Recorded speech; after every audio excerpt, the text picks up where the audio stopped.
आपल्या या हरिभक्त परायण गुरुवारी कैलासवासी भागाजी बाबा गुंजाळ यांच्याकडे गेले कित्येक वर्षापासून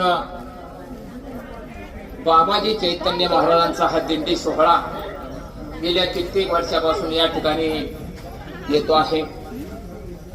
साधू संत येती घरा तोची दिवाळी दसरा। खरोखरच आमचे असणारे हरिभक्त परायण भागाजी बाबांना या साधू संतांचा एवढा ओढा लागायचा। कधी साधू संत माझे घरी येतील, कधी साधू संत येतील, कधी दिंडी सोहळा येतो, कधी दिंडी सोहळा येतो, असा दिंडी सोहळ्याच्या अगोदर 15-20 दिवस मात्र त्यांना सारखी मात्र ओढ लागलेली असायची आणि तीच ओढ मात्र अद्यापर्यंत त्याच पद्धतीने अशा प्रकारची चालू आहे।